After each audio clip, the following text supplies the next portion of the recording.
May kakalikutin ulit tayo guys, isang disc pan. Ang problema nito mga kalikot, mahina yung ikot niya. Ayan o. So tapos titigil na siya. So wag na lang natin ituloy, baka masira pa yung motor niya. Siguro madumi na yung bushing shafting niya or yung kanyang capacitor, mahina na yung kanyang capacitance. So check natin yan mamaya. Bago natin kalikutin, wag niyo pong kalimutang i-subscribe ang ating YouTube channel. At paklik na rin ang notification bell para updated kayo sa mga bagong video natin. At saka huwag nyo rin pong kalimutang i-follow ang ating Facebook page. So tara guys, kalikutin na natin. Tara.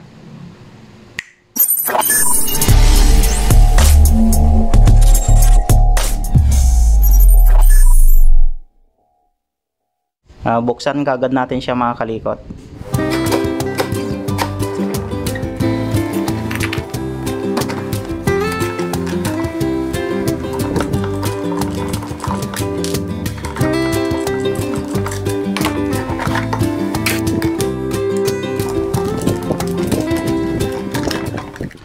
Siguro linis lang to mga kalikot, ayan malagkit na. So babaklasin natin yung bushing shafting niya, tapos linisan na rin natin. Tapos check rin natin kung may alog, kasi kung may alog siya, papalitan rin ng bushing at saka shafting. Ayan o, parang maraming nag-grind dun sa loob. So check natin kung okay pa yung bushing shafting niya.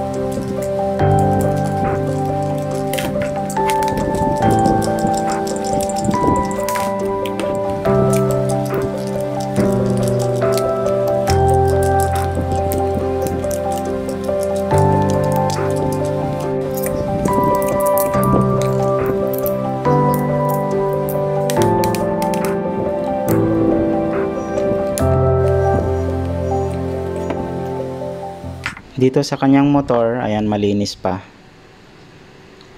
Ayan. Tapos yung kanyang shafting wala namang tama. Siguro malagkit lang. Tapos dun sa bandang unahan, ayan.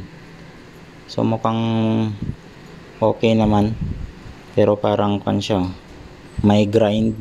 Pero check natin ng maigi. Or pwede rin, linisan muna natin.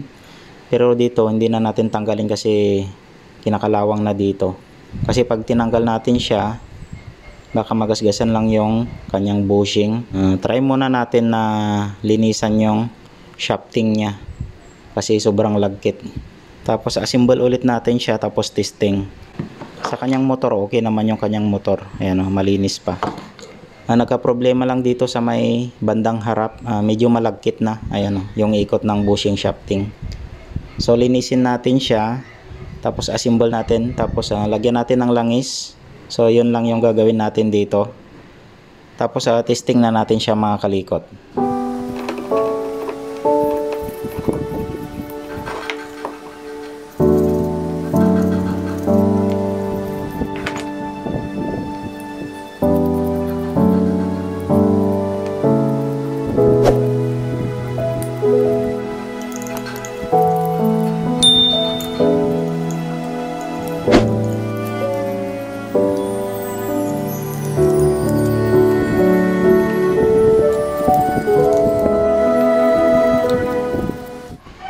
Natapos na natin siya nalinisan mga kalikot.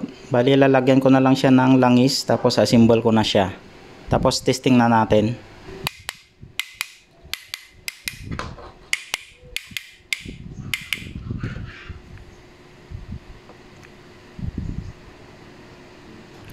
Na-assemble na natin siya mga kalikot. Nalagay na rin natin yung capacitor, switch. Tapos na-align na rin natin. Ayan o. Pre-wheeling na siya. So kabit na lang natin dito sa kanyang base.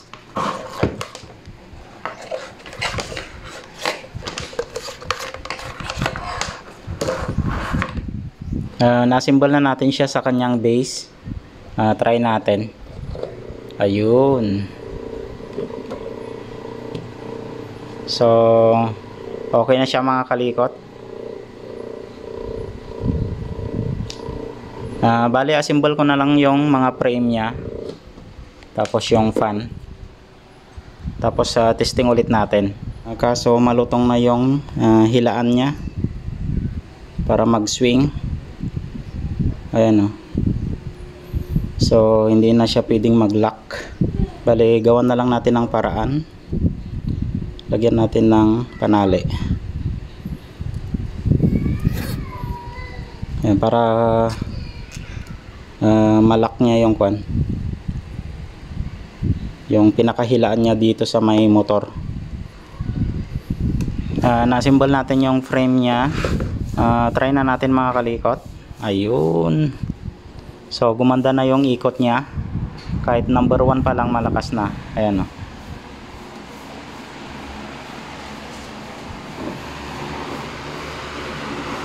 So bali malagkit lang yung bushing shafting niya. Kaya pigil yung ikot niya kanina. Ayan, number 1 na yan. Ang lakas na. Number 2 natin. Ayan. Number 3. Ayan, lakas ng number 3 niya. So okay na siya mga kalikot.